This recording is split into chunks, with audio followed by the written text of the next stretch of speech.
ঈদে মিলাদুন্নবী যারা বিদআত বলবে তারা নাকি কাফের হয়ে যাবে, তাদের বউ নাকি অটোতালাক হয়ে যাবে। মিলাদুন্নবী নিয়ে বিস্তারিত আলোচনা করলে উপকৃত হতাম। ইসলাম ধর্ম যদি শান্তির ধর্ম হয় তাহলে প্রত্যেক ইসলামিক দেশে গৃহযুদ্ধ কেন হয়, মারামারি কাটাকাটি কেন হয়? দয়া করে আমার কথার উত্তম জবাব দিবেন, তাহলে বুঝবো আপনি ধর্মযাজক। নমস্কার। আমার স্ত্রী খুবই ভালো, নামাজ কালাম স্বামীর হক সহজ সব কিছুই ঠিক আছে, কিন্তু সে আমার কাছেই মানুষের নামে গীবত করতে থাকে, আর আমি যদি কোনো কথা না শুনতে চাই সে রাগ করে। তাকে কিভাবে বুঝিয়ে বলবো, পরামর্শ দেন। নারীদের জন্য আলাদা বাস চালু করেছে সরকার, সেখানে চালক হেল্পার থেকে সব নারীরাই করবেন। এটিকে আপনি কিভাবে দেখছেন? খাসির মাংস না দেওয়াতে বিয়ে ভেঙে দিল যুবক, পুরো দেশ ভাইরাল। এমন ঘটনা ঘটছে, এমন ঘটনা এখন অনেক ঘটছে। এর আসল কারণ কি বলে আপনি মনে করেন? এর আসল কারণ কি? বেচারা খাসি গোশত খায় না জীবনে, এছাড়া আর কি কারণ থাকতে পারে? দেখুন, যিনি লিখেছেন সঠিক লিখেছেন যে আসলে এই ধরনের ঘটনা প্রায় ঘটে। চিংড়ি মাছ দেয় নাই, মাছ দিয়েছে কিন্তু সাইজ ছোট, এটাকে কেন্দ্র করে আপনার চেয়ার টেবিল দিয়ে মারামারি এবং বিয়ে ভেঙে যাচ্ছে। বউকে জামা ইস্তারি করতে দিছে, একটু দেরি হয়েছে, তালাক হয়ে গেছে। হ্যাঁ, পান থেকে চুন খসছে, বন্ধুকে মেরে ফেলেছে। এই যে অবস্থা, এটা এমন ভয়াবহ আকার ধারণ করছে যে প্রতিনিয়ত এই ধরনের ঘটনা ঘটছে। আমরা অনেক বেশি ক্রেজি হয়ে উঠছি। আমরা মনে করি আমরা দিন দিন সভ্য হয়ে উঠছি, শিক্ষিত হয়ে উঠছি। সভ্যতা এবং শিক্ষিত হওয়ার সবচেয়ে বড় প্যারামিটার হলো আমাদের ঈমান এবং আমল বাড়ছে কি বাড়ে না, সে বিষয়টা। কারোর মধ্যে ঈমান এবং আমল তাকওয়া যদি কারোর মধ্যে মজবুত হয়, তাহলে সে সবচেয়ে বেশি অগ্রসর, সে উন্নত, সেই ডেভেলপড এবং সেই মূলত সভ্য। আর এটার যদি ঘাটতি থাকে তাহলে আমরা বাহ্যিকভাবে ফিটফাট হতে পারি, কিন্তু ভেতরটা পুরোটাই সদরঘাট হবে। উপর দিয়ে মনে হবে আমরা সাহেব সাহেব ভাব চলে আসছি, কিন্তু এরকম খাসি কম হইলে তখন বোঝা যাবে। তো আজকের এই পৃথিবী আল্লাহ বিমুখতা, ঈমানহীনতা, তাকওয়াহীনতার যে এক ভয়াবহ রূপ আমাদের সমাজে দিন দিন বেড়ে চলেছে। এই সমাজের মানুষ দুনিয়ার বস্তুবাদী পৃথিবীর শেখানো পদ্ধতির আলোকে তারা নিজেদেরকে অনেক বেশি পশ, অনেক বেশি স্মার্ট, আধুনিক হিসাবে তারা দাবি করে এবং পেশ করার চেষ্টা করে। এটার ভেতরটা যে অন্তঃসার শূন্য, এটা বিভিন্ন ঘটনার মধ্য দিয়ে বোঝা যায়।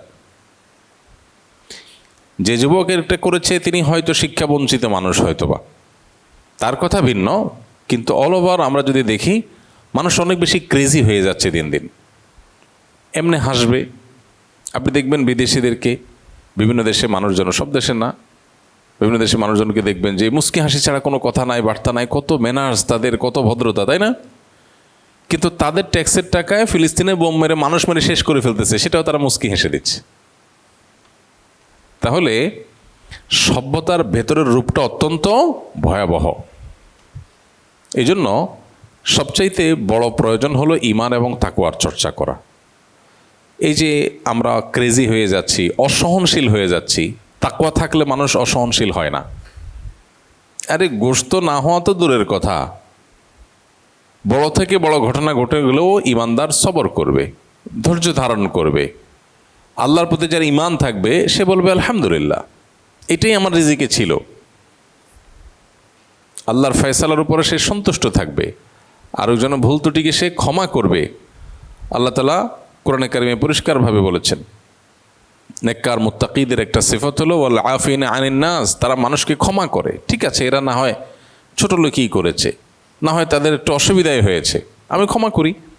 তাহলে অভাবটা হলো তাকওয়ার, অভাবটা হলো দিনদারিতার, অভাবটা হলো নেকামলের। সমাজে যদি দিনদারিতা এবং তাকওয়ার চর্চা সত্যিকার অর্থে বাড়ানো যায়, তখন এই সমস্যাগুলো আর থাকবে না ইনশাআল্লাহ তাআলা। আর এই যে ক্রেজি হয়ে যাচ্ছে বেশিরভাগ মানুষ, এটা হলো মূলত ভাবসাবের জন্য। আজকের দুনিয়া আমাদের মধ্যে এক অসুস্থ কম্পিটিশন তৈরি করে দিয়েছে যে আমাকে অমুকের মতো হইতে হবে, তমুকের মতো হইতে হবে। যুবক এই কাণ্ড ঘটাইছে যে যায় দেখেন তার ইগোতে লাগছে যে জীবনে বিয়ে একবার করতে আসছি, বন্ধুবান্ধব নিয়ে আসছি, এত কম গোশত দিছে, অথবা খাসি গোশত দেয়ই নাই, শুধু ফার্মে মুরগি খাওয়াই দিছে, মান ইজ্জত কী থাকবে আমার, বন্ধুদের সাথে মুখ দেখাবো কিভাবে? মানে বন্ধুদের কাছে মুখ দেখো, এটা ভাবসাবের কথা। ঠিক আছে, আমার মুখটা একটু ছোটোই থাকলো, ঠিক আছে ভাই, তোদের বিয়েতে খাসি দিছে, ওঁট দিছে, অনেক কিছু দিছে, আমার বিয়েতে শুধু ফার্ম মুরগ দিছে, তো সমস্যা কি? আমার শ্বশুরবাড়ির লোকজন গরিব, কিন্তু না, গরিব হোক, ফুটানিটা থাকতে হবে পুরোপুরি।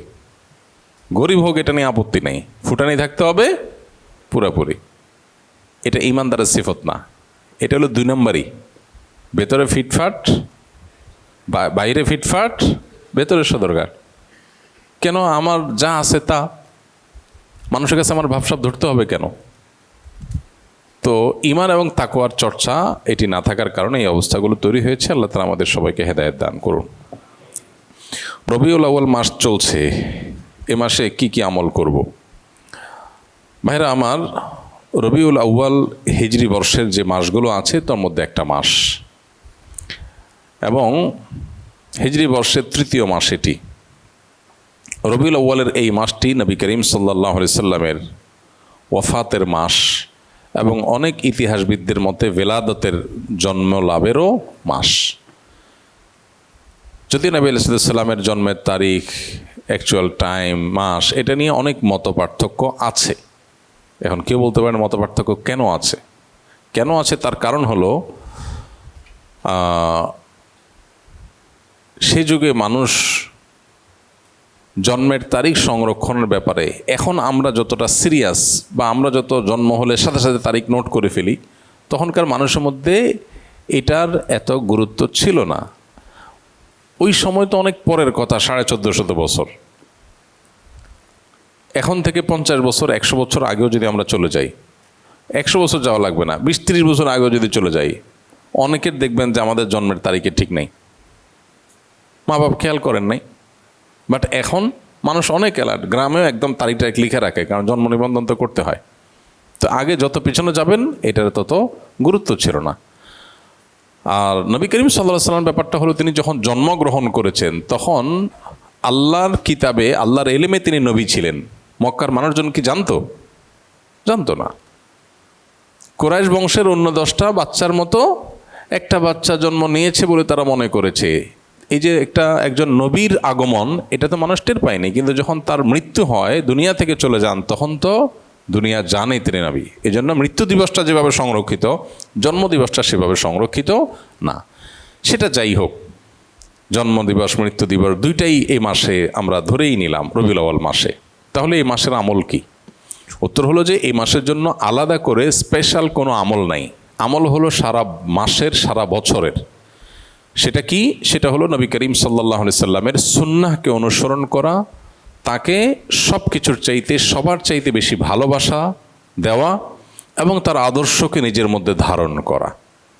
এই কাজগুলো যদি আমরা করি, তার প্রতি ঈমানদার দাবিদার যারা, তাহলে ইনশাআল্লাহ কিয়ামতের ময়দানে তার সুপারিশ, তার সাথে জান্নাতে থাকা, আরও আল্লাহ তাআলা বিভিন্ন নেয়ামতের অধিকারী আমরা হতে পারবো। আর যদি আমরা রবিউল মাস আসলো আর 1-2টা মিলাদ পড়লাম, কিয়াম করলাম, বা কিছু আমল নবী সাল্লাল্লাহু আলাইহি সাল্লামের মহব্বতের নামে করলাম, আর করে যদি মনে করি যে আমার দায়িত্ব আদায় হয়ে গেছে, সেটা ভুল হবে। আমাদের সমাজের মানুষেরই হলো নেচার হলো যে রবিউল আউয়াল এলে তোমার গান গাই, ও রবিউল আউয়াল গেলে তোমায় ভুলে যাই। তো নবী সাল্লাল্লাহু আলাইহি সাল্লামের ইত্তেবা কোনো মাসের সাথে সম্পৃক্ত না, সারা বছরের, সারা জীবনের জন্য। বিধায় রবিউল আউয়াল মাসের জন্য কোরআন অথবা হাদিসে আলাদা কোনো আমল, বিশেষ কোনো আমলের কথা বলা নেই। সম্মানিত 4টি মাস আছে, সে 4টি মাসের কথা ভিন্ন, যেমন জিলকদ, জিলহজ, মুহররম আর রজব মাস। আর রমজান মাসের বিশেষ ফজিলত তো আছেই। এর বাইরে বাকি মাসগুলো সবই সমান, এগুলোর বিশেষ স্পেশাল কোনো আমল নাই, যেমন রবিউল আউয়ালেও আলাদা করে কিছু নাই। এরপরের প্রশ্ন একই টাইপের, মিলাদুন্নবী উপলক্ষে আমরা কি কি আমল করব? মিলাদুন্নবী বা নবী আলাইহিস সালাতু ওয়াস সালামের জন্মের দিবস, জন্মের মাস, এটাকে ঘিরে আমাদের কোনো আমল বা করণীয় আছে কি না? তো এর উত্তর হলো যে নবী করিম সাল্লাল্লাহু আলাইহি সাল্লামের জন্মের দিন হলো সোমবার। কি বার? সোমবার। এই দিনটাতে মুসলমানদের জন্য নফল রোজা রাখা উত্তম।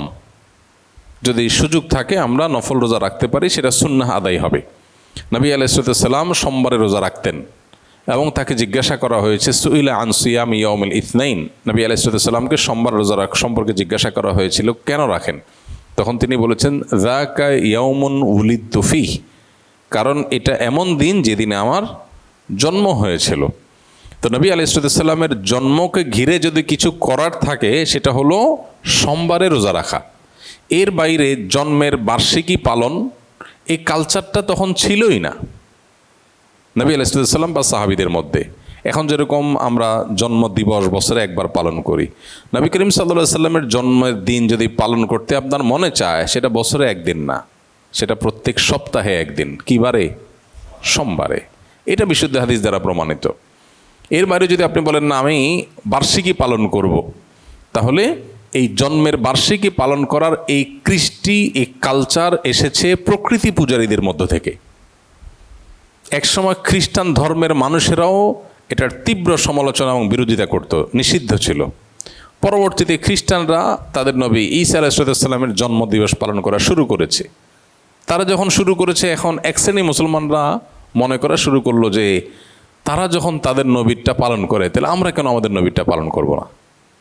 ভালো নিয়তেই তাদের অনুসরণ করার চিন্তা শুরু করেছে। অথচ নবী সাল্লাল্লাহু আলাইহি সাল্লাম বলেছেন, একটা সময় আসবে তোমরা মুসলমানরা তারা তাদের অনুসরণ করবে, এক বিগত গেলে তোমরা এক বিগত যাবে, এক হাত গেলে তোমরাও এক হাত যাবে, তারা গর্তে গিয়ে ঢুকলে গুইসাপের তোমরাও সেখানে গিয়ে ঢুকবে। তখন নবী আলাইহিস সালামকে সাহাবীরা জিজ্ঞাসা করেন, কাদের কথা বলছেন? ইহুদি খ্রিস্টানদের কথা? তখন নবী আলাইহিস সালাম বলেছেন, তারা ছাড়া আর কাদের কথা বলবো, তাদের কথাই বলেছি। অর্থাৎ তারা যা করে আমরা তা করব। এখন ওরা ওদের নবীর জন্মদিবস উদযাপনের নামে তারা ক্রিসমাস ডে পালন করে, যদিও সেদিন ঈসা আলাইহিস সালামের জন্ম হয়েছে কিনা সেটা আর এক ঐতিহাসিক বিতর্কের বিষয়। কিন্তু আমরা মুসলমানরা অনেকে মনে করি তাহলে আমরা আমাদের নবী মুহাম্মদ সাল্লাল্লাহু আলাইহি সাল্লামের জন্মদিবস অনুসরণ করব। আমাদের নবী মুহাম্মদ সাল্লাল্লাহু আলাইহি সাল্লামের জন্মের পর উনি দুনিয়াতে বেঁচে ছিলেন কত বছর? 63 বছর। ওনার মৃত্যুর পর সাহাবীরা প্রায় শতবর্ষের মতো, সর্বশেষ সাহাবী দুনিয়া থেকে যাওয়ার ইতিহাসটা প্রায় কয়েক যুগ, শতবর্ষের মতো। এবং খোলাফায়ে রাশেদা তারপরে দুনিয়াতে বেঁচে ছিলেন কত বছর? 30 বছর। তাহলে শুধু খোলাফায়ে রাশেদের কথাই যদি বলি, নবী আলাইহিস সালামের 63 আর 4 খলিফার 30, তাহলে কত হয়? 93 বছর। ইসলামের স্বর্ণযুগে খোদ নবী সাল্লাল্লাহু আলাইহি সাল্লাম এবং 4 খলিফার এই 93 বছরের একটা বছরও এমন পাওয়া যায় না যে বছরে একবার নবীজির জন্মদিবস তিনি নিজে অথবা তার কোনো খলিফা, কোনো সাহাবী পালন করেছেন। তো তাদের চাইতে কি আমরা তাকে বেশি ভালোবাসি? আল্লাহ কোরআনে যাদের প্রশংসা করেছেন তার নবীর অনুসারী হিসাবে, তো তিনি নিজে যেটা করেন নাই, তার খলিফারা যেটা করেন নাই, তার সাহাবীরা যেটা করেন নাই, এখন খ্রিস্টানদেরটা দেখে দেখে আমরা করব, এটা ইসলাম না, এটা ইসলামের নামে বিভ্রান্তি। আল্লাহ আমাদেরকে বোঝার তৌফিক দান করুন। আমরা যদি নবী আলাইহিস সালামের প্রতি মহব্বত এর দাবিদার হই, তাহলে ইন্নাল মুহিব্বা লিমান ইউহিব্বু ইউতিউ, যে কাউকে ভালোবাসার দাবি করে সে তার কথা শোনে। তো নবী সাল্লাল্লাহু আলাইহি সাল্লামের কথা যদি শুনি আমরা, তাহলে ইহুদি খ্রিস্টানদের সাথে মিল রাখতে হবে নাকি বেমিল? কারণ তিনি তো বলেছেন খালিফুল ইয়াহুদ, ওদের ব্যতিক্রম করবে। প্রতি রাকাত নামাজে আপনি বলতেছেন গায়রিল মাগদুবি আলাইহিম ওয়ালাদ-দাল্লিন, আল্লাহ ইহুদিদের মতো আপনার গজবপ্রাপ্ত আর খ্রিস্টানদের মতো গোমরাহ যেন আমি না হই, এই দুই পথে যেন আমি না চলি। আর আপনি এদিকে নবীর মহব্বতের নামে সেই পথে যদি চলেন, তাহলে সেটা কি হলো? আমাদের যে সমস্ত ভাইরা মিলাদুন নবী উপলক্ষে বিভিন্ন উদযাপন করেন, ওনারা নবী সাল্লাল্লাহু আলাইহি সাল্লামের মহব্বতেই করেন, এতে কোনো সন্দেহ নাই। নবী করিম সাল্লাল্লাহু আলাইহি সাল্লামের ভালোবাসাতেই করেন। ভালোবাসাটা নবী আলাইহিস সালামের প্রতি ভালোবাসাটা, আবেগ থাকাটা প্রশংসনীয়, কিন্তু আমাদের ভালোবাসার প্রকাশ হতে হবে সুন্নাহসম্মতভাবে। কিভাবে? সুন্নাহসম্মতভাবে। এখন অনেকে বলে যে ভাই ভালোবাসার কোনো প্রমাণ লাগে না, ভালোবাসার কোনো প্রমাণ লাগে না। তো ভালোবাসার কোনো প্রমাণ লাগে না, যা খুশি করা যাবে ভালোবেসে, এটা কথা হইলো?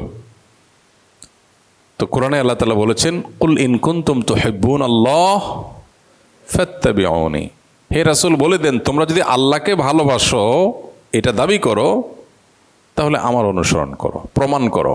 নবীর অনুসরণ করলে প্রমাণ হবে তুমি কাকে ভালোবাসছো, আল্লাহকে ভালোবাসছো। তাহলে ভালোবাসার প্রমাণ লাগে কি লাগে না? মুখে ভালোবাসার কথা বলে আপনাকে ভালোবাসি আমি, এর প্রমাণ কি? আমি আপনার সাথে 6 মাস কথা বলতেছি না, হইল? ভালোবাসলে তো আমি আপনার সাথে কথা বলবো, আপনার কথা শুনবো, তাই না? তো নবী করিম সাল্লাল্লাহু আলাইহি সাল্লাম আমাদেরকে কি বলেছেন, কি দিয়ে গেছেন? তিনি বলেছেন, তারাকতু ফিকুম আমরাইন, তোমাদের মধ্যে 2টা জিনিস রেখে গেলাম, কিতাবাল্লাহ ও সুন্নাত রাসূলি, আল্লাহর কিতাব আর তার রাসূলের সুন্নাহ। এখন যদি আপনার এই কাজ যেটা নবী সাল্লাল্লাহু আলাইহি সাল্লামের মহব্বতে করতেছেন, এটা যদি কিতাবুল্লাহ থাকে করেন, অথবা রাসূলের জীবনে থাকে তাও করেন, এই দুইটার কোনোটা নাই, করবেন না। এটাই হলো দিন, এটা হলো ইসলাম। ইসলামের মধ্যে মন গড়া কিছু মধ্যখান থেকে প্রবেশ করলে তার নাম কি? বিদআত।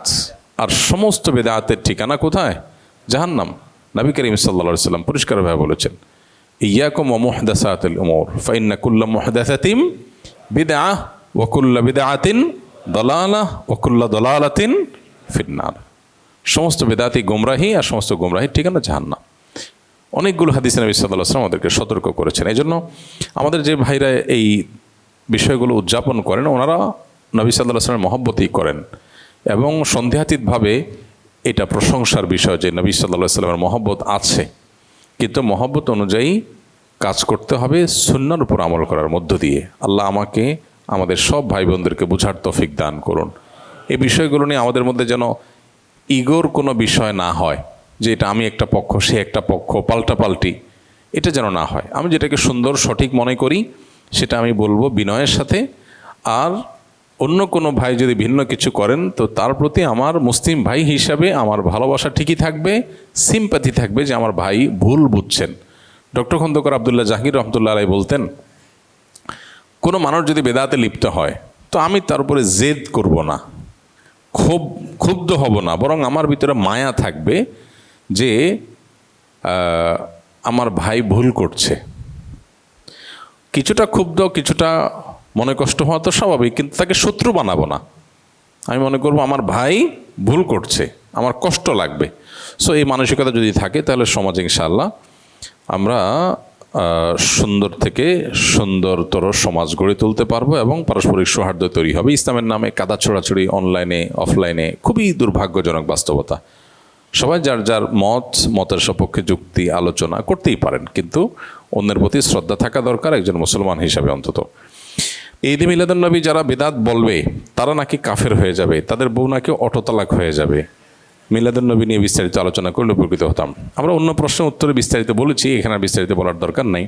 মূলত যারা এই টাইপের কথা বলেন, ওনাদের মূল দাবিটা থাকে এরকম যে নবীর যদি কেউ দুশ্মন হয়, নবীর দুশ্মনী করে, নবী সাল্লাল্লাহু আলাইহি সাল্লামের প্রতি যদি কেউ গুস্তাখি করে, বেয়াদবি করে, অমর্ণাকার কিছু করে, তাহলে তো ঈমান চলে যাবে, ঈমান গেলে তো বউ তালাক হয়ে যাবে।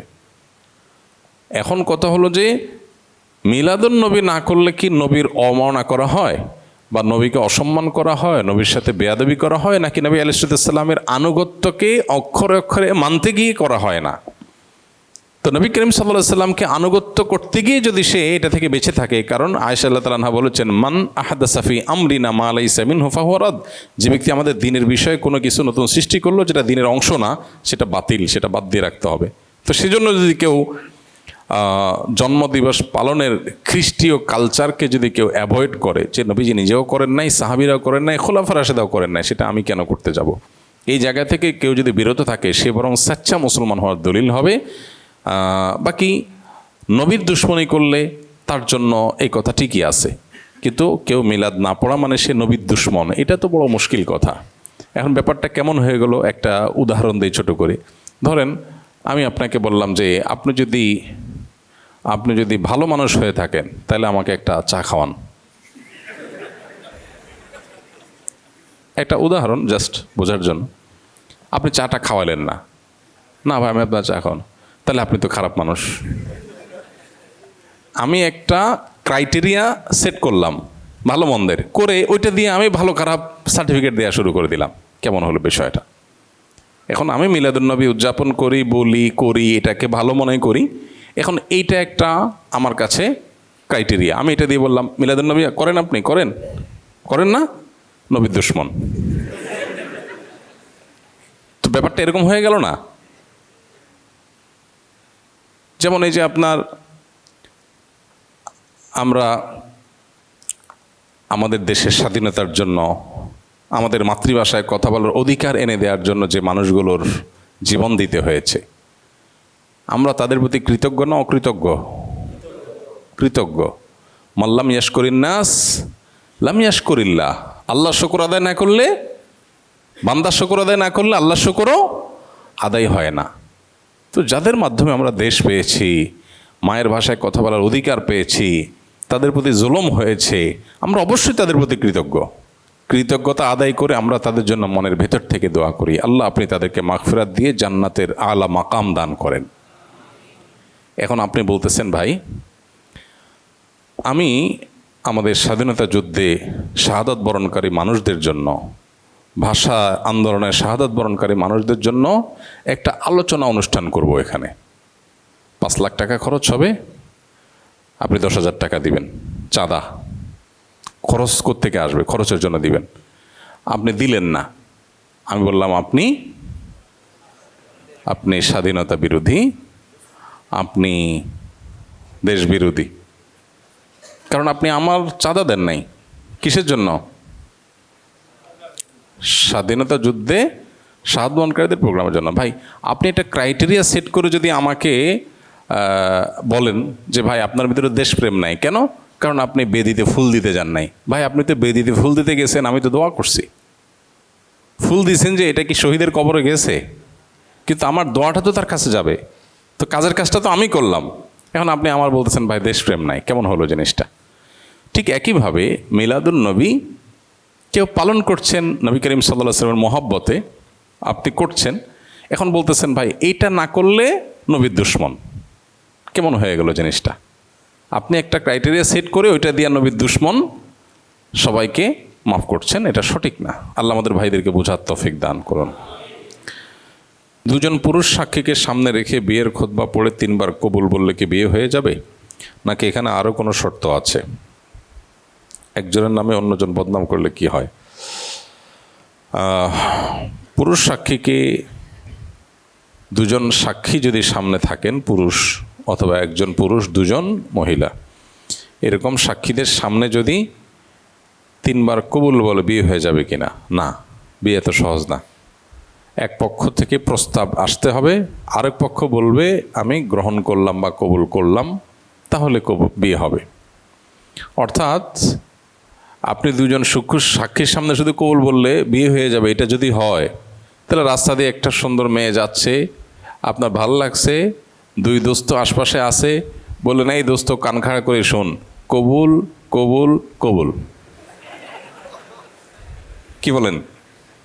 বিয়ে হয়ে গেল। এবারে মেয়েরে বলেন যে বিয়ে হয়ে গেছে, চলো বাসায়। মায়ের একটাও নিচে পড়বে? এত সহজ না। প্রস্তাব লাগবে। কি লাগবে? মেয়ে পক্ষ আপনাকে প্রস্তাব দিতে হবে, এরপরে আপনি যদি কবুল বলেন, এবং এই প্রস্তাব এবং কবুল উভয়টা যদি 2 জন সাক্ষী একদম সশরীরে উপস্থিত থেকে শুনে, তাহলে বিয়ে হবে। বুঝে আসছে কথা? প্রস্তাব দিতে হবে, এবং সেটাও যদি কাগজে কলমে হয়, যে লিখে দিল, চ্যাটিং হইলো, মুখে কোনো আলাপ হলো না, তাতেও হবে না। যে বোবা সে ইশারায় করবে, কিন্তু তাকে প্রস্তাব এবং কবুল হওয়ার বিষয়টা ফিজিক্যালি দিতে হবে, তারপরে বিয়ে হবে। কাগজে কলমে লিখে দিলেন, অনলাইনে চ্যাটিংয়ে বললেন প্রস্তাব দিলাম, আপনি বললেন আমি কবুল করলাম, 2 দোস্তের স্ক্রিনশট দেখাই দিলেন, দেখ বিয়ে হয়ে গেল। এত সহজ? জি না। ফিজিক্যালি উপস্থিত থাকতে হবে 2 জন সাক্ষীর সামনে, এক পক্ষ প্রস্তাব দিতে হবে, আরেক পক্ষ কবুল বলতে হবে, ব্যাস, তাহলে বিয়ে হয়ে যাবে। মোহর যদি ধার্য নাও করে বিয়ে হয়ে যাবে, কিন্তু মোহর দিতে হবে। তখন ওই মেয়ের ফ্যামিলিতে এই ক্যাটাগরির মেয়েদের যেরকম মোহর, ওই স্ট্যাটাস অনুযায়ী মোহর দিয়ে দিতে হবে, কিন্তু বিয়ে হয়ে যাবে। তাহলে শুধু কবুল বললে কি হয়ে যায় না? বিয়ে হয়ে যায় না। যদি শুধু কবুল বললে বিয়ে হয়ে যেত, তাহলে রাস্তা রাস্তায় হেঁটে হেঁটে সব কবুল কবুল কবুল জিকির করতে থাকতেন। আবিয়াতে মানুষ কেউ বিয়ে দেয় না, কি করবেন? রাস্তার সব মেয়ে বিয়ে করা শুরু করে দিলেন।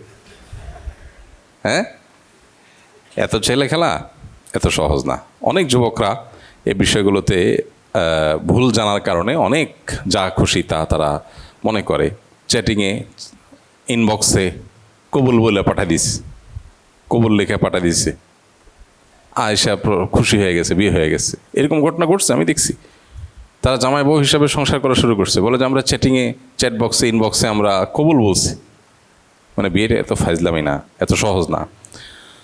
দুইটা পরিবারের বন্ধন তৈরি হয়, কমিটমেন্ট তৈরি হয়, সামাজিক দায়বদ্ধতা তৈরি হয়। আর এই সমস্ত চোরাগুপ্তা বিয়া, হাইটা হাইটা চিপা চাপায় বিয়ে করলেন, অনলাইনে আপনার চ্যাট বক্সে, ইনবক্সে বিভিন্নভাবে ধান্দা ফান্দা করে বিয়ে শাদী করে, তামাশা। এটা বিয়ে না। এগুলোতে ধান্দা থাকে, মতলব থাকে। এগুলোতে সত্যিকারের বিয়ের যে উপাদান সেটা থাকে না। এই জিনিসটা আমাদের খেয়াল করতে হবে ইনশাআল্লাহ তাআলা। এরপরে প্রশ্ন হলো, একজনের নামে অন্যজনের কাছে বদনাম করলে কি হয়? জঘন্য গুনাহ হয়। মিনাল কাবায়ের, কবিরা গুনাহগুলোর মধ্য থেকে একটা হলো কেউ কারোর নামে এমন কোনো কথা বলল যেটা আসলে তার মধ্যে নাই, আরেকজনের বদনাম করলো, বিশেষ করে যে জিনিসটা তার মধ্যে নাই। যদি থাকে তাহলে তো গীবত, আর যদি না থাকে তার নাম মিথ্যা অপবাদ। এই মিথ্যা অপবাদের ভয়াবহতা অনেক বেশি। মুসনাদে আহমদে আব্দুল্লাহ ইবনে ওমর রাদিয়াল্লাহু তাআলা থেকে বর্ণিত হয়েছে, তিনি বলেন যে নবী করিম সাল্লাল্লাহু আলাইহি ওয়াসাল্লাম বলেছেন, ওমান ক্বালা ফি মুমিনিন মা লাইসা ফীহি সাকাহুল্লাহু মিন রাদগাতিল খাবাল। যদি কেউ যদি কোনো মানুষ সম্পর্কে এমন কিছু বলে যেটা আসলে তার মধ্যে নাই, মিথ্যা অপবাদ, এরকম যদি কোনো কথা বলে, তাহলে আল্লাহ রাব্বুল আলামিন জাহান্নামীদের যে পুজ, রক্ত, ময়লা, আবর্জনা, এগুলো তাকে পান করতে বাধ্য করবেন। এটা তার শাস্তি হবে, এবং দুনিয়ার কোনো শাস্তির মতো না। এর ভয়াবহতা কী সেটা আল্লাহ তাআলা সবচেয়ে ভালো জানেন। তো এই শাস্তির মুখোমুখি হতে হবে ওই ব্যক্তিকে, যেই ব্যক্তি কারোর নামে মিথ্যা অপবাদ দেবে। আর যদি মিথ্যা না হয়, সত্য কথাই হয়, কিন্তু আপনি আরেকজনের পেছনে বদনাম করলেন, তাহলে সেটা হলো গীবত।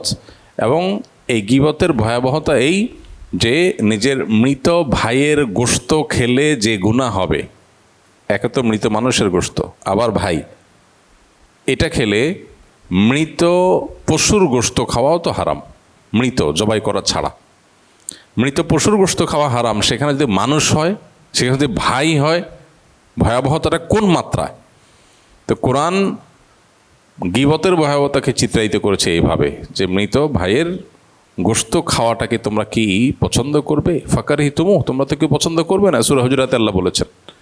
তো গীবতকে এর সাথে তুলনা করা হয়েছে। এত জঘন্য অপরাধ, যেটা এখন আমাদের কাছে ঘি ভাত। গীবত এখন কি হয়ে গেছে? ঘি ভাত হয়ে গেছে। আমরা কারোর সমালোচনা না করলে আমাদের কাছে ভালো লাগে না। একটা মজলিসে বসলাম দুই বন্ধু মিলে, আরেকজনকে নিয়ে একটু ক্রিটিক না করলে, একটু খোঁচা না দিলে যেন জমেই না, তাই না? এই অবস্থা হয়ে গেছে, খুবই ভয়াবহ। তো এখান থেকে আমাদের বেঁচে থাকতে হবে এবং বের হয়ে আসতে হবে। সামাজিক সৌন্দর্য সৃষ্টি করার জন্য ইসলাম আমাদেরকে শিক্ষাগুলো দিয়েছে। দেখুন, ইসলাম বলে আপনি কারোর যদি কোনো অসুবিধা থাকে, ভুল থাকে, বিচ্যুতি থাকে, ত্রুটি থাকে, সেটা তার সামনে বলবেন না পিছনে বলবেন? সামনে। সামনে বললে কি লাভ হবে? ওই লোকটার সংশোধন হবে। আর পেছনে বললে তার সংশোধন হবে?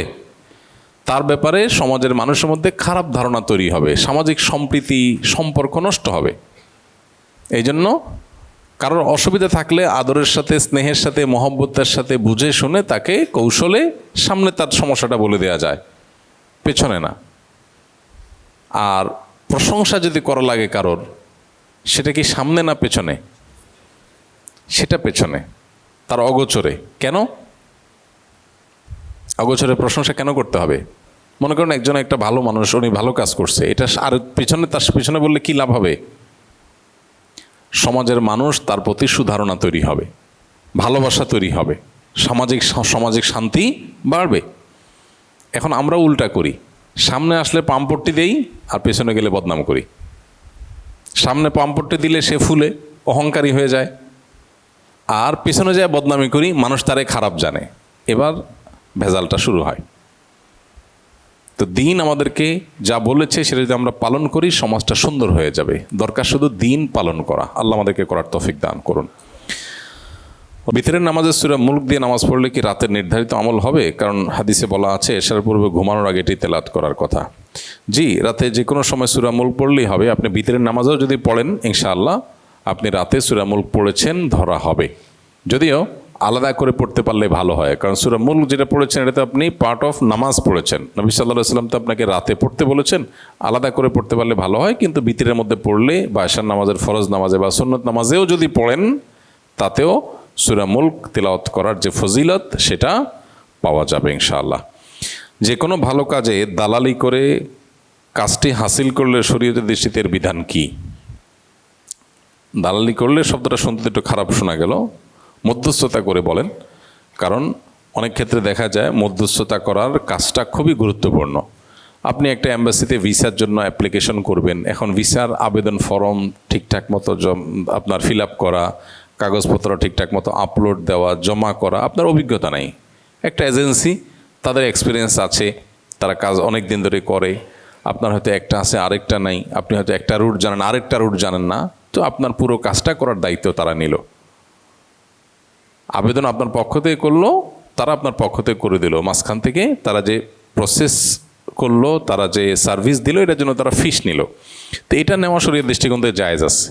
যদি কেউ আপনি যেটাকে দালালি বলছেন বা মধ্যস্থতা বলেন, মধ্যস্থতা করে উপার্জন করে, তো এটা জায়েজ আছে যদি সেখানে কোনো ধোঁকা না থাকে, প্রতারণা না থাকে। ধোঁকা এবং প্রতারণা না থাকে। ধোঁকা প্রতারণা কীরকম? আপনি ওই যে গরুর হাটে যেরকম হয়, ল্যান্ড কেনা বেচার ক্ষেত্রে যেরকম হয়, আপনি যে অযথা দাম বাড়ায় দিলেন, দাম বাড়ায় দিয়া বিক্রি হয়ে গেল, এবার বিক্রেতারা বললেন এই দাও কমিশন দিয়ে দাও, কমিশন নিয়ে চলে আসলেন। আছে না নেই? গরুর দাম হলো 1 লাখ, আপনি যে 1,20,000 বলে থুয়ে আসছেন, কার সামনে? কাস্টমারের সামনে। কাস্টমার চিন্তা করতেছে 1,20,000 বলছে তবুও দিল না, চলে গেল, তাহলে আমি 1,25,000 বলি, আসলে দাম 1 লাখ। এই 2 নম্বরই হয় কি হয় না? এটা তো প্রতারণা। যদি প্রতারণা করে কেউ তাহলে সেই দালালি জায়েজ নয়। আর যদি প্রতারণা না করে তাহলে সেক্ষেত্রে জমির মালিক বলছে ভাই আমার জমিটা বিক্রি করে দেওয়ার, সে কাস্টমার খুঁজে আনছে, এরপরে জমির মালিক তাকে সেখান থেকে কিছু টাকা দিচ্ছে যে তুমি কষ্ট করে কাস্টমার খুঁজবা, আনবা, বিক্রি হয়ে গেলে তোমাকে আমি এত টাকা দিব। এই যে পরিশ্রম করলো সে, তার জন্য সে পারিশ্রমিক দিল, এটা জায়েজ আছে, এটা অসুবিধা নেই। বুঝে আসছে কথা? কারণ নবী করিম সাল্লাল্লাহু আলাইহি ওয়াসাল্লাম বলেছেন দাউন নাস ইয়ারযুকুল্লাহু বা'দাহুম বিবা'দ। মানুষ এই ধরনের মধ্যস্থতা যদি করতে দাও, কারণ আল্লাহ তাআলা কাউকে দিয়ে আর কাউকে রিজিক দিয়ে থাকেন, এজন্য এই ধরনের মধ্যস্থতা নাজায়েজ নয়। নারীদের জন্য আলাদা বাস চালু করেছে সরকার, সেখানে চালক হেল্পার থেকে সব নারীরাই করবেন। এটিকে আপনি কিভাবে দেখছেন? খুবই ভালো কাজ, মাশাআল্লাহ, খুবই ভালো কাজ।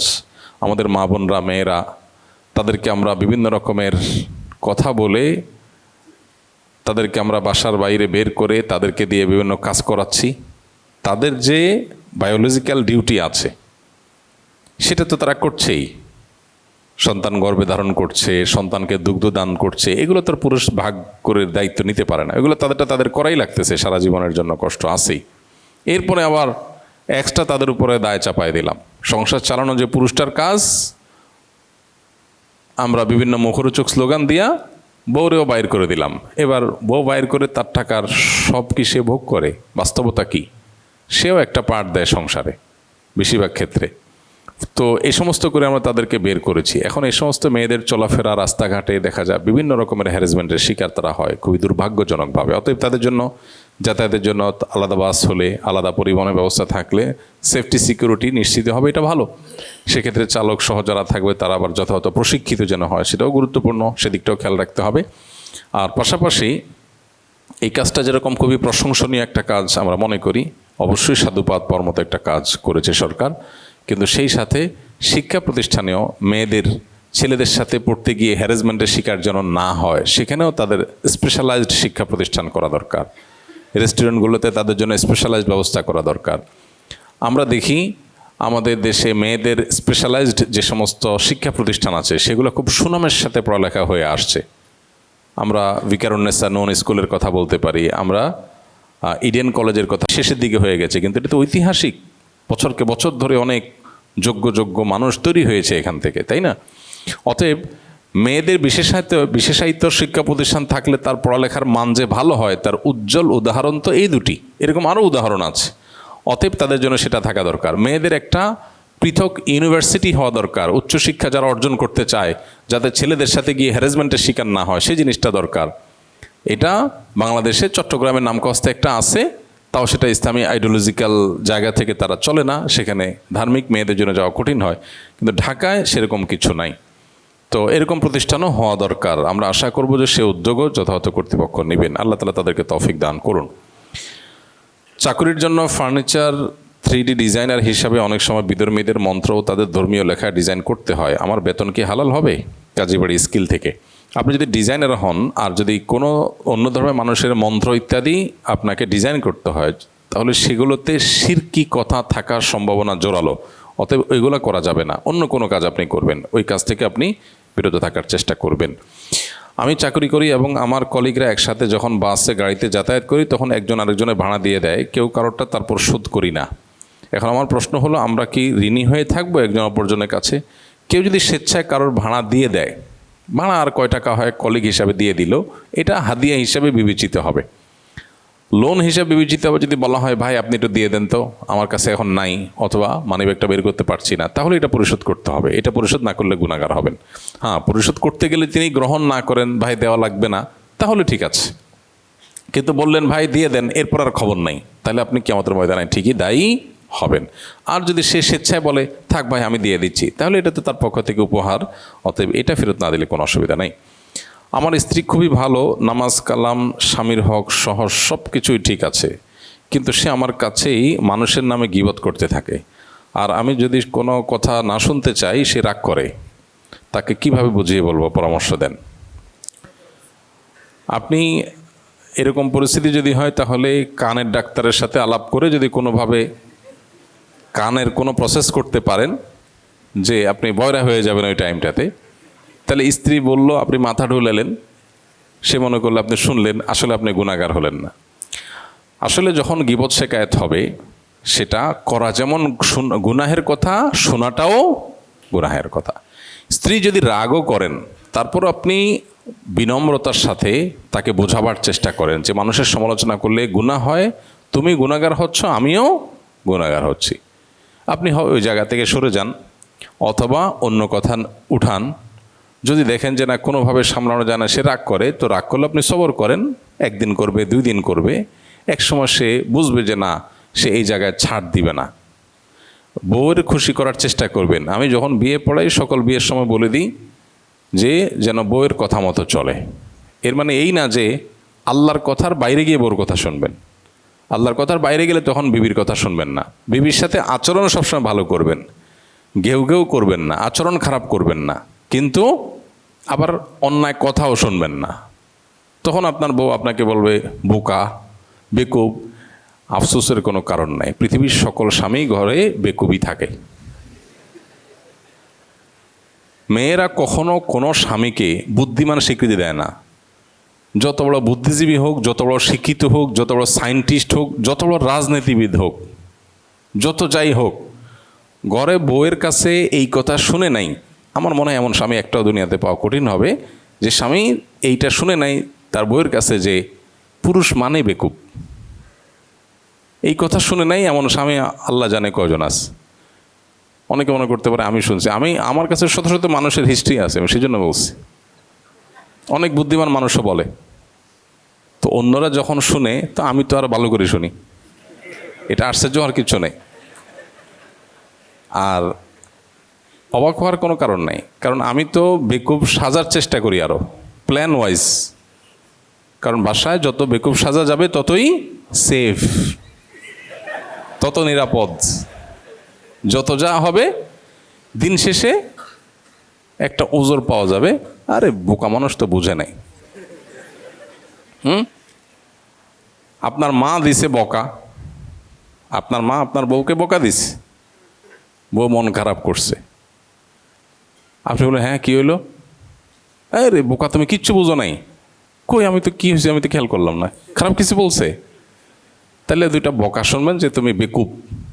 তো বেকুব বকা শোনা অনেক ভালো ঝগড়া হওয়ার চাইতে। যে বিশ্বযুদ্ধ বাঁধবে তার চাইতে দুইবার বেকুব শুনলাম, তাতে সমস্যা কি? আর মানুষ অন্যকে বেকুব মনে করলে তখন তার কাছে ভাল লাগে, নিজের বুদ্ধিমান মনে করে, খুশি থাকে। এখন বউ যদি আপনারে বেকুব বলে মনে মনে সে খুশি থাকে যে আমি অনেক শেয়ানা, আলহামদুলিল্লাহ, আমার তো শান্তি দরকার। আমি চালাক সেজে যদি তার সাথে ফাইট করতে হয়, এরপরে সে যে অস্ত্র ব্যবহার করবে ওইটার তো কোনো প্রতিকার নাই।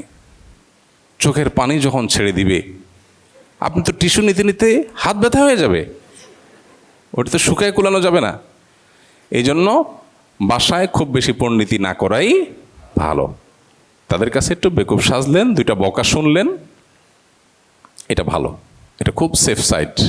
শেয়ানামি সব জায়গায় করতে হয় না, দুনিয়ার সব জায়গায় শেয়ানামি চলে, এই জায়গায় না। এখানে বেকুব, হ্যাঁ আমি বুঝি টুঝি না, আসলে এই ব্যাকল কিসিমারি, বকা দিছে, আবার বকা খাবেন, আবার বকা, হ্যাঁ তোমার বকতেছি তুমি তাও বুঝতেছো না, হ্যাঁ আসলেই বুঝতেছি না।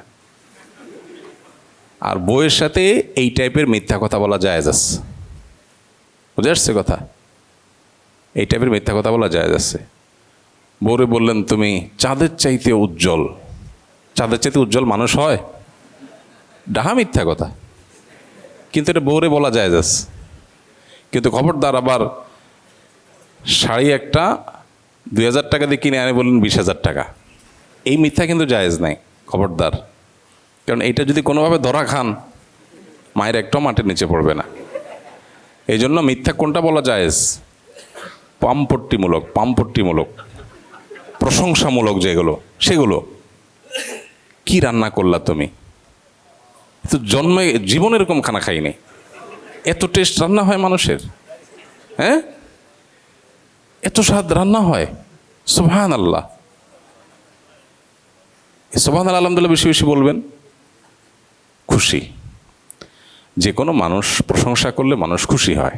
তাহলে আমার ঘরের বউ যদি খুশি থাকে, আমার জগৎ ভালো। বেশিরভাগ মানুষই এটা বুঝে না, ওখানে খুব ধৈর্য ধারণ করতে হয়। তো এই জন্য আপনার স্ত্রীকে গীবত থেকে বাঁচাবার জন্য আপনি চেষ্টা করবেন, কিন্তু আল্লাহর অবাধ্যতা নাফরমানি এখানে আপনি প্রয়োজনে পালায়ে যাবেন। বলবে বেকুব শুনেন, কিন্তু আপনি শুনবেন না। যদি মনে করেন না বউরে খুশি করার জন্য গীবত শুনি, আরও কিছু শুনি, না সেটা জায়েজ হবে না। অন্যায় কাজে কোনো ছাড় দেওয়ার সুযোগ নাই। স্বামী তার স্ত্রী জীবিত থাকা অবস্থায় কি তার স্ত্রীর আপন বোনের মেয়েকে, ভাগ্নিকে বিয়ে করতে পারবেন? না, হারাম, এটা জায়েজ নাই। একটা মূলনীতি বলে রাখি, সেটা হলো এমন দুইজনকে বিয়ে করা যাবে না, একসাথে বিয়ের অধীনে রাখা যাবে না, যাদের একজন পুরুষ হলে আবার একজনের সাথে বিয়ে করা জায়েজ হতো না। এটা একটা প্রিন্সিপাল, মৌলিক নীতি। যেমন যিনি প্রশ্নটা করলেন, খালাকে বিয়ে করেছেন, কোনো মেয়েকে বিয়ে করেছেন, ওই মেয়ের ভাগ্নি বোনের মেয়েকে বিয়ে করছেন। তো বোনের মেয়েকে বিয়ে করতে যদি চান, সেকেন্ড ওয়াইফ হিসাবে যদি কেউ করতে চান, জায়েজ নাই। কেন জায়েজ নাই? কারণ এদের একজন যদি পুরুষ হতো, আরেকজনের সাথে বিয়ে জায়েজ হতো? মনে করেন ওইটা ভাগ্নি জায়গায় যদি ভাগনা হতো, বোনের ছেলে হতো, খালার সাথে বিয়ে জায়েজ নাই নাকি? তো এই জন্য এমন দুইজন নারীকে একই সাথে স্ত্রী হিসাবে রাখা জায়েজ নয়, বিয়ে করা জায়েজ নয়, যাদের একজন পুরুষ আরেকজন নারী হলে তাদের পরস্পরে কি হতো না, বিয়ে জায়েজ হতো না। ইসলাম ধর্ম যদি শান্তির ধর্ম হয়, তাহলে প্রত্যেক ইসলামিক দেশে গৃহযুদ্ধ কেন হয়, মারামারি কাটাকাটি কেন হয়? দয়া করে আমার কথার উত্তম জবাব দিবেন, তাহলে বুঝবো আপনি ধর্মযাজক। নমস্কার মানে আমাদের কোনো হিন্দু ভাই হয়তো প্রশ্নটা পাঠিয়েছেন। যাই হোক, আলহামদুলিল্লাহ, ভালো প্রশ্ন। কিন্তু আমি এই ভাইকে যদি বলি যে শুধু মুসলমান দেশে মারামারি হয়, আর কোনো দেশে মারামারি হইলে সেটা সঠিক বেঠিক এই মারামারি দিয়ে নির্বাচন যদি করতে হয়, তাহলে ভারতে তো গৃহযুদ্ধ অনেকগুলো জায়গায় চলতেছে। বরং আমাদের দেশে, বাংলাদেশের কথা যদি বলি, আমরা বলি বাংলাদেশে আলহামদুলিল্লাহ গৃহযুদ্ধ বলতে যা বুঝায় এরকম কোনো কিছু বাংলাদেশে কখনোই ঘটেনি আল্লাহর ফজলে। অতএব আমাদের দেশে এই ব্যাপারটা যেরকম ঘটে না, এরকম বহু মুসলিম দেশ আছে যেখানে সেরকমটি ঘটেনি। আসলে মূলত কোনো এলাকাতে বা কোনো অঞ্চলে কোনো ধর্মের মানুষের মধ্যে পারস্পরিক মারামারি বা গণ্ডগোল ফাসাদ হওয়া না হওয়ার সাথে তার সত্য অসত্য নির্ভর করে না। মারামারি করছে সেটা খারাপ, কিন্তু এর মানে লোকটা আদর্শ অসত্য, তার ঈমান নাই, এরকমটি মনে করার কোনো কারণ নাই। এই জিনিসগুলো আমরা অনেক সময় খুব সহজ সমীকরণ করে ফেলি, এটা সঠিক নয়। আর পৃথিবীর যত মুসলিম দেশগুলোতে যুদ্ধ চলছে আপনি দেখেন, সেই যুদ্ধগুলো মূলত অমুসলিমরা চাপিয়ে দিয়েছে, বেশিরভাগ ক্ষেত্রে আপনি তাই দেখবেন। যেগুলো আছে আপনি দেখেন, কাশ্মীরের মানুষ মুসলিম অধ্যুষিত এলাকা, সেখানে যুদ্ধ চাপিয়ে দেওয়া হয়েছে। ঠিক একইভাবে আমরা যদি দেখি, ইরাকের মানুষের উপরে যুদ্ধ চাপিয়ে দিয়েছে পশ্চিমারা এসে, সেখানে ইন্টারফেয়ার করে সেখানে তারা যুদ্ধ ওপেন করে দিয়ে গেছে। আজও পর্যন্ত সেটাকে তারা শান্তির একটা নগরীকে শেষ করে দিয়ে সেটাকে শান্তি ফিরত আনতে আর পারে নাই। সিরিয়া থেকে আমরা দেখি একইভাবে, এরকম সব জায়গাতে। হ্যাঁ, মুসলিম দেশগুলোতে যে নিজেদের মধ্যে গণ্ডগোল ফাসাদ হয় না তা না। পাকিস্তানে এখন চলতেছে বেলুচিস্তান এবং পাকিস্তানের মূল আর্মিদের সাথে, আবার আফগানিস্তানেও আংশিক কোনো কোনো ক্ষেত্রে হয়, আবার বিভিন্ন দেশে এরকম হয়। তো যদি হয় সেটা অবশ্য নিন্দনীয়।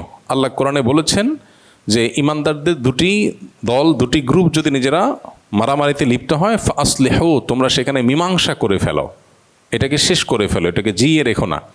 তো এটা আল্লাহ তাআলা আমাদেরকে নির্দেশ করেছেন। মানুষ হিসেবে একসাথে থাকতে গেলে তো স্বামী স্ত্রীর সাথেও কি হয়, ঝগড়া হয়, মতপার্থক্য হয়। অতএব একটা সমাজে মানুষের সাথে আর কিছু অংশের সাথে কিছু অংশের ভিন্ন মত হবে, ভিন্ন মতটা ঝগড়ায় যাবে, ঝগড়া যুদ্ধে পর্যন্ত যেতে পারে, এটা অস্বাভাবিক নয়। এটা দিয়ে কারোর ধর্মের সঠিকতা বা বেঠিকতা নিরূপণ করা যায় না। আপনি যদি সত্যি সত্যানন্দ নিঃসারী হয়ে থাকেন, আপনি কোরআন এবং সিরাত পড়েন এবং ইসলামটাকে জানার চেষ্টা করেন, আপনি ইসলামের কাছে, আল্লাহর কাছে আত্মসমর্পণ করতে, আপনার সৃষ্টিকর্তার কাছে আত্মসমর্পণ করতে বাধ্য হবেন। আপনার লাইভ প্রশ্নোত্তর বন্ধের ঘোষণা শুনে আমরা কষ্ট পেয়েছি। এর আগে বলেছেন আপনি ওয়াজ মাহফিল করবেন না, আপনি কি অনলাইন অফলাইন থেকে নসিহামূলক সব প্রোগ্রাম বাদ দিয়ে দিবেন? না ভাই, এরকম কোনো কথা তো আমরা বলি নাই। এই যে এখন প্রোগ্রাম করছি, এটাও তো একটা প্রোগ্রাম। তো অনলাইন প্রোগ্রাম থেকে আমরা যদি সবগুলো থেকে যদি সরে আসি, তাহলে এই প্রোগ্রামটা কেন করছি? মূলত আমরা বলেছি যে লাইভে আলহামদুলিল্লাহ 7 বছর ধরে 313টি পর্বে 20,000-এরও বেশি প্রশ্নের উত্তর দেওয়া হয়েছে আলহামদুলিল্লাহ। এখন নতুন করে মানুষের যে জিজ্ঞাসা আছে সেগুলোর উত্তর জানার জন্য আসুন্নাহ ফাউন্ডেশনে কল সেন্টারে দক্ষ ওলামা একরাম আছেন। এসব আলেমগণ বাংলাদেশ সময় সকাল 8টা থেকে রাত 10টা পর্যন্ত টেলিফোনে বা আমাদের যে অফিসের নাম্বার আছে সেই অফিসিয়াল নাম্বারে, আপনার ফেসবুকে বা যে কোনো জায়গা থেকে, গুগল থেকে আমাদের অফিসের নাম্বার, আসুন্নাহ ফাউন্ডেশনের নাম্বার আপনি পাবেন। কল করলেই আপনি প্রশ্ন উত্তর পাবেন। ওলামা একরাম তৎক্ষণাৎ যদি উত্তর দিতে না পারেন, পরবর্তীতে তারা ভোট বসায়া কলারকে তারা উত্তর জানায় দিয়ে থাকেন। সো আমাদের যেহেতু প্রশ্নের উত্তর দেওয়ার জন্য একটা ভালো ব্যবস্থা হয়েছে, এদিকে আমাদের আরও অনেক কাজ বেড়েছে, সেজন্য আমরা এই কাজটা এখানে শেষ করছি। আর প্রশ্ন উত্তর সেশনে যে এখানে করতেছি, অন্যান্য অফলাইন প্রোগ্রামগুলোতে আমরা করবো ইনশাআল্লাহ। এবং লাইভের বিকল্প হিসাবে আমরা বলেছি নবী করিম সাল্লাল্লাহু আলাইহি ওয়াসাল্লামের হারানো সুন্নাহগুলো নিয়ে আমরা ধারাবাহিক একটা প্রোগ্রাম লাইভ যে সময়টাতে যেত, যেদিন যেত ওই দিনই আমরা ইনশাআল্লাহ সম্প্রচার করব। পরবর্তী শুক্রবার থেকে শুরু হয়ে যাবে। অর্থাৎ একটা প্রোগ্রাম বন্ধ হলেও তার বিনিময়ে, তার পরিবর্তে আমরা আরেকটা প্রোগ্রাম চালু করছি তার জায়গায়। এবং সেই সাথে আমাদের দাওয়াতি কার্যক্রমের মধ্যে এই যে মসজিদ কমপ্লেক্সে, আসুন্নাহ ফাউন্ডেশন মসজিদ কমপ্লেক্সে আমরা প্রতি আরবি মাসের প্রথম বৃহস্পতিবার দিবাগত রাতে আমরা এখানে হালাকা করি। মাগরিব টু এশা আলোচনা হয়, মেয়েদের বসার ব্যবস্থা থাকে আলাদা করে, পুরুষদের আলাদা থাকে। আর সেই সাথে আমরা রাত্রি যাপন করি, আগে থেকে নিবন্ধন করতে হয়। সেই হিসাবে আমরা রাত্রি যাপন করি, সকালে আলোচনা হয়, বিভিন্ন আমল হয়, বিভিন্ন তালিম হয়। তো আমরা আলহামদুলিল্লাহ অফলাইন বিভিন্ন প্রোগ্রামের পরিমাণ বাড়াচ্ছি এবং অনলাইনে বিভিন্ন নতুন নতুন প্রোগ্রামে আমরা যুক্ত হচ্ছি। সেজন্য লাইভ প্রোগ্রামটা বাদ দিয়েছি। আর মাহফিল বাদ দিয়েছি। মাহফিল রাত বিরাত, গভীর রাত পর্যন্ত আলোচনা করতে হয়, যেটা সুন্নাহর সাথে যায় না। এর পাশাপাশি আমাদের আরও অন্যান্য দাওয়াতি কার্যক্রম আছে, লোক তৈরি করা, মানুষ তৈরি করা, ইমাম ট্রেনিং, মুয়াজ্জিন ট্রেনিং, এগুলো চলমান আছে একসাথে আলহামদুলিল্লাহ। মাদ্রাসার প্রিন্সিপালদের প্রশিক্ষণ চলছে মাদ্রাসা পরিচালনা নিয়ে। তারপরে বিভিন্ন সেক্টরে আমাদের অনেকগুলো কোর্স এবং ট্রেনিং চলছে। অন্যান্য দাওয়াতি কাজে ব্যস্ততার কারণে মূলত আমরা লাইভের এই প্রোগ্রাম থেকে সরে আসছি, কিন্তু প্রশ্নোত্তর আমরা বন্ধ করি নাই, প্রশ্নোত্তর আমরা দিয়ে যাব ইনশাআল্লাহ তাআলা। এরপরে প্রশ্ন হলো, শিয়াল যদি মুরগি মেরে ফেলে তাহলে ওই মুরগি কি খাওয়া হালাল হবে? অনেকে বলে শিয়াল মেরে ফেলা মুরগি শিকারী, তাই হালাল মনে করে খায়। না, এটা মনে করার কোনো কারণ নাই, এটা জায়েজ নাই। শিকারী পশু যদি শিকার দিক করতে হয় কোনো পশু দিয়ে, যে তুমি পশুকে পাঠালাম সে যেন শিকার করে ধরে নিয়ে আসে, এই শিকার করে ধরে আনা পশু খাওয়া হালাল হবে যদি সেটা প্রশিক্ষিত শিকারী হয় এবং পাঠানোর সময় তাকে আপনি বিসমিল্লাহ বলে পাঠালেন। বিভিন্ন শর্ত আছে এটার জন্য। শিয়াল যা ধরে নিয়ে চলে আসলো আর আপনি খাওয়া শুরু করলেন শিকারী মনে করে, এত সহজ না বিষয়গুলো। যদি সে মুরগি মারা যায় সেটা খেতে পারবেন না। হ্যাঁ, শিয়াল ধরে আনছে, আপনি জবাই করে খাইছেন, হালাল হবে। কিন্তু প্রশ্ন হলো, শিয়ালে মুরগি ধরে নিয়ে আসবে, শিয়াল কার মুরগি ধরে আনছে? এটা তো আরেক ব্যাপার, এটা তো আমি আগে চিন্তা করি নাই। শিয়াল কার মুরগি ধরে নিয়ে আসলো? তো যারে আপনি শিকারি বলে করে তার মুরগি খাওয়া হালাল মনে করতেছেন, তাহলে তো আর কোনো কথা না। তাহলে মুরগি না পাইলে কিছু শিয়াল পাললেই হয়। মুরগি না পেলে কষ্ট করে শিয়াল পেলে দিলাম, যে বাবা তুই ধরে নিয়ে আমি শিকারি মনে করে খাই ফেললাম। এত সহজ না। তো শিকারি হিসাবে কাউকে, কোনো পশুকে শিকারি হিসাবে ট্রিট করে তার শিকার করা পশু খাওয়া হালাল হওয়ার জন্য শর্ত আছে। প্রশিক্ষিত হতে হবে, বিসমিল্লাহ বলতে হবে, বিভিন্ন শর্ত আছে। সেটা না করে যদি আপনার সবগুলো শর্ত, আরও শর্ত আছে, শর্তগুলো যদি না পাওয়া যায় তাহলে ওইটাকে খাওয়া হালাল হবে না। ইসলামী দাওয়া বা বৈধ উদ্দেশ্যে ভিএফএক্স, সিজিআই ও অ্যানিমেশন ব্যবহার করে কৃত্রিম দৃশ্য, 3D মানুষ বা প্রাণীর চরিত্র তৈরি করা শরীয়তের দৃষ্টিকোণ থেকে কতটুকু জায়েজ আছে? বিশেষ করে কাল্পনিক দৃশ্য বা বাস্তবের মতো কৃত্রিম দৃশ্য তৈরি করার ক্ষেত্রে শরীয়তের বিধান কি? আজকাল এআই এর মাধ্যমে বিভিন্ন রকমের কাল্পনিক মানুষ তৈরি করা হয়, আপনারা জানেন। ভয়েসে তো সমস্যা নেই, কিন্তু কাল্পনিক মানুষ তৈরি করা জায়েজ আছে কিনা, এটা নিয়ে ওলামাদের দুই রকমের ফতোয়া আছে। একদল ওলামা একরাম জায়েজ বলেন, এটা নিয়ে আমরা ঘাটাঘাটি করেছি। অনেক দেশে ওলামা একরাম, উল্লেখযোগ্য অংশ তারা বলেন এটা জায়েজ। গ্রাফিক্যাল, আপনার ফটোগ্রাফিক্যাল ছবির মতো এটাকে তারা জায়েজ বলেন। কিন্তু অপর দল ওলামা একরাম, বেশিরভাগ ওলামা একরাম নাজায়েজ বলেন, এবং এই জিনিসটাই আমাদের কাছে সঠিক মনে হয় এবং বেশি আমাদের কাছে শক্তিশালী মনে হয়। আল্লাহ তাআলা কোরআনে কারিমে বলেছেন, ফি আইয়ি সূরাতি মা শাআ রাক্কাবাক। আল্লাহ তাআলা প্রত্যেকটা প্রাণীকে যাকে যেই সূরতে, যাকে যে অবয়বে আল্লাহ চেয়েছেন তৈরি করেছেন। এখন মানুষের অবয়বকে, সম্পূর্ণ নতুন অবয়বে মানুষকে এঁকে তৈরি করা আর এর মাধ্যমে তৈরি করা, যে কোনোভাবে তৈরি করা হোক না কেন, হাদিসে আসছে নবী সাল্লাল্লাহু আলাইহি ওয়াসাল্লাম বলেছেন কিয়ামতের ময়দানে তাতে প্রাণ দিতে বাধ্য করা হবে। তুমি যেহেতু তৈরি করেছো, প্রাণ দাও দেখি। প্রাণ তো দিতে পারবে না মানুষ, প্রাণ তো মানুষ তৈরি করতে পারে না, পারবেও না। সো এটা পরিষ্কারভাবে বোঝা যায় যে নাজায়েজ কাজ। হ্যাঁ, আপনি বলতে পারেন এটা তো আসলে ফিজিক্যাল কোনো কিছু না, এটা তো ভার্চুয়াল, এটা তো ছোঁয়া যায় না, ধরা যায় না, স্পর্শ করা যায় না। এই একটা জায়গা থেকে অনেক ওলামা একরাম জায়েজ বলেন। কিন্তু একটা হলো যে একজন মানুষের ছবি, ভার্চুয়াল ছবি বা এটার সফট কপি কোনো ডিভাইসে আছে, সেটা একটা জিনিস। যে অরিজিনাল মানুষটারই একটা ছবি, জাস্ট একজন মানুষের জন্য 3টা গ্লাসে দেখা যাচ্ছে একটা মানুষকে, এরকম অনেকটা হলো। কিন্তু এখানে তো আপনি সম্পূর্ণ নতুন একটা মানুষ ক্রিয়েট করলেন, নতুন একটা মানুষ তৈরি করলেন।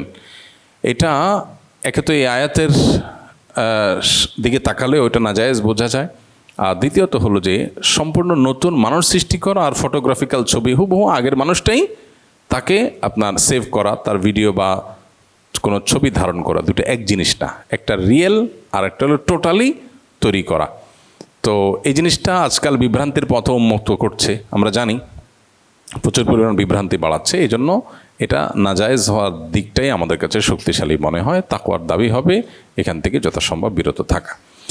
আমাদের এলাকায় একটি সরকারি মাদ্রাসার স্কুলে ধর্মীয় শিক্ষক নিয়োগ দেওয়া হবে, কিন্তু ঘুষ ছাড়া চাকরি পাওয়া সম্ভব নয়। আমি যদি যোগ্য প্রার্থী হওয়া সত্ত্বেও ঘুষ না দিলে চাকরি না পাই, অথচ আমি চাকরিটি পেলে এলাকার শিক্ষা ব্যবস্থা ও প্রতিষ্ঠান উন্নয়নে ভালোভাবে কাজ করতে পারবো, এমন পরিস্থিতিতে কি চাকরি পাওয়ার জন্য ঘুষ দেওয়া শরীয়তসম্মত হবে নাকি এটা সম্পূর্ণ হারাম হবে? যদি আপনার কোনো ন্যায্য অধিকার থেকে আপনাকে বঞ্চিত করা হয়, ঘুষ না দিলে আপনি এটা পাবেন না, এরকম হয়, তাহলে সেক্ষেত্রে সেখানে ঘুষ দিয়ে আপনি অধিকারটা নিলে আপনার গুনাহ হবে না, কিন্তু যিনি আপনার কাছ থেকে ঘুষ গ্রহণ করেছেন তিনি সর্বাবস্থায় গুনাহগার। আমার ন্যায্য অধিকার, কিন্তু ঘুষ ছাড়া আমাকে দিবে না, তাহলে বাধ্য হয়ে আমি ঘুষ দিতে হলো, এটা দিলে নাজায়েজ নয়। আর যদি ব্যাপারটা এরকম যে আমার আসলে অধিকারের ব্যাপার না, আমি আসলে অত যোগ্য না, আমার চাইতে যোগ্য লোক আরও আছে, কিন্তু আমি ঘুষ দিয়ে চাকরিটা নিলাম, তাহলে হারাম হবে, তাহলে এই কাজটা হারাম হবে। বাট যারা ক্যান্ডিডেট আছে এদের মধ্যে আমি সবচেয়ে যোগ্য, কিন্তু আমাকে দিচ্ছে না কেন? ঘুষের জন্য, বাধ্য হয়ে আমি ঘুষ দিলাম, জায়েজ আছে। যদি কেউ ঘুষ না দিয়া অন্য চাকরির চেষ্টা করে সেটা হবে আরও ভালো, তাকওয়ার দাবি যদি কেউ করতে পারে। শামসুন নাহার হবিগঞ্জ থেকে লিখেছেন, আমার সন্তান আত্মহত্যা করেছেন। সে ছোটবেলা থেকে কিছুটা ভিন্ন স্বভাবের ছিল, পড়াশোনাও মনোযোগী ছিল না, সংসারের দায়িত্ব ভবিষ্যৎ নিয়ে তাকে মাঝে মধ্যে শাসন করতাম। মৃত্যুর দিনও আমি তাকে কিছু বিষয়ে বোঝানোর চেষ্টা করি, কিন্তু সে রাগ করে চলে যায়, এরপর আত্মহত্যা করে। এখন মনে হচ্ছে তার মৃত্যুর জন্য আমিই দায়ী। আমি কিভাবে আল্লাহর কাছে ক্ষমা পাবো, আর আমার সন্তানের কবরের আযাব থেকে মুক্তির জন্য আমি কি করতে পারি? ও কি জান্নাতে যেতে পারবে? আত্মহত্যাকারী কি কাফির? আত্মহত্যাকারী ব্যক্তি কাফির না, আল্লাহ তাআলা চাইলে তাকে মাফ করতে পারেন। তবে হাদিসে খুব ভয়াবহ কথা বলা হয়েছে, যে ব্যক্তি আত্মহত্যা করে মারা যাবে সে চিরকাল জাহান্নামে যাবে, এবং যেটা দিয়ে আত্মহত্যা করবে ওইটা দিয়েই তাকে শাস্তি দিতেই থাকতে হবে, দিতেই থাকা হবে অনবরত। এই জন্য কোনো ইমানদার কখনো আত্মহত্যা করতে পারেন না, যত কষ্ট হোক, যত পরিস্থিতি খারাপ হোক, তিনি আল্লাহর উপর ভরসা করবেন, কিন্তু কখনো আত্মহত্যার দিকে যেতে পারেন না। কোনো সন্তান যদি অ্যাবনর্মাল হয়, অসুস্থতার কারণে এরকম কিছু ঘটায় থাকে, আশা করে যে আল্লাহ তাআলা তাকে মাফ করবেন। আর মা হিসাবে, বাবা হিসাবে সন্তানকে বোঝাতে গিয়ে যদি সে ভুল বোঝে, তাহলে সেক্ষেত্রে আল্লাহর কাছে আপনার দায় থাকবে না। তারপরেও আপনার যদি মনে হয় যে আমার একটু বেশি বলা হয়ে গেছে, সে সেটা নিতে পারে নাই, তাহলে আপনি আল্লাহর কাছে ইস্তেগফার করেন। মানুষের ইচ্ছার বাইরে যদি কিছু হয়ে যায়, আল্লাহ তাআলা সেটার জন্য মাফ করেন। নিরাশ হওয়ার কোনো কারণ নাই। একদিকে নিজের জন্য মাফ চাইবেন, একদিকে সন্তানের জন্য মাফ চাইবেন, আল্লাহ তাআলা মাফ করবেন। অতিরিক্ত নৈরাশ্য মানুষকে কুফুরের দিকে নিয়ে যায়। আল্লাহর রহমতের আশা ছেড়ে দেওয়া উচিত না। আল্লাহ মাফ করবেন সে সুধারণা রেখে আপনি আল্লাহর কাছে ইস্তেগফার করবেন। আগে ইবাদত করে যে স্বাদ পেতাম এখন তা পাই না, এ বিষয়ে আপনার পরামর্শ কি? ইবাদতের স্বাদ উঠে যাওয়ার একটা বড় কারণ হলো চোখের গুনাহ। স্মার্টফোনে, কম্পিউটারে, ট্যাবে, স্ক্রিনে আমরা এমনকি অফলাইনেও রাস্তাঘাটে চলতে ফিরতে গিয়ে আমাদের চোখ দিয়ে যখন আমরা হারাম কাজ করি, হারাম জিনিস দেখি, হারাম ফিল্ম, নাটক, তারপরে ভিডিও ক্লিপ, শর্টস, রিল বা কোনো ছবি, এগুলো যখন মানুষ দেখে তখন তার ভেতরে ইবাদতের স্বাদ উঠে যায়, ইবাদতের তৃপ্তি পায় না সে। এই জন্য এই জিনিসগুলোকে কন্ট্রোল করতে হবে। এগুলো যদি মানুষ খুব বেশি দেখে, তার ভেতরে স্পিরিচুয়াল পাওয়ার শেষ হয়ে যায়। মুমিনদের স্পিরিচুয়াল পাওয়ারের জায়গাটা তৈরি হয় যদি সে হারাম থেকে বেঁচে থাকে। হারাম বলা, হারাম শোনা, হারাম দেখা, এই তিনটা জিনিস থেকে যদি মানুষ বিরত থাকতে পারে, সে আল্লাহর ওলি হয়ে যাবে ইনশাআল্লাহ। শুধু ৫ ওয়াক্ত ফরজ নামাজ পড়লেন আর হারাম উপার্জন করলেন না, আর মুখ দিয়ে, কান দিয়ে, চোখ দিয়ে কোনো হারাম কাজ করলেন না, দ্যাটস ইট। আপনার আল্লাহর ওলি হওয়ার জন্য আর কিছু লাগবে না। এরপর আপনি দোয়া করবেন, দেখবেন গুলি মিস হলে আপনার দোয়া মিস হবে না, মুস্তাজাবুদ দাওয়া হয়ে যাবেন। কিন্তু এখন আমাদের ইবাদতেরই স্বাদ পাই না। এর অন্যতম কারণ হলো আমাদের গুনাহের রাস্তাগুলো ওপেন হয়ে গেছে। মানুষ যখন অসুস্থ হয় খাবারের স্বাদ পায় না। কোনো অসুস্থ অবস্থায় খাবারের স্বাদ, তৃপ্তি কী খাইছে সে বুঝে না। তো গুনাহের দ্বারা মানুষ যখন আক্রান্ত হয় তখন এই অবস্থা হয়। আল্লাহ আমাদেরকে হেফাজত রাখুন। জাযাকুমুল্লাহ খাইর। সুবহানাল্লাহ ওয়া বিহামদিহি, সুবহানাকাল্লাহুম্মা ওয়া বিহামদিকা, আশহাদু আল্লা ইলাহা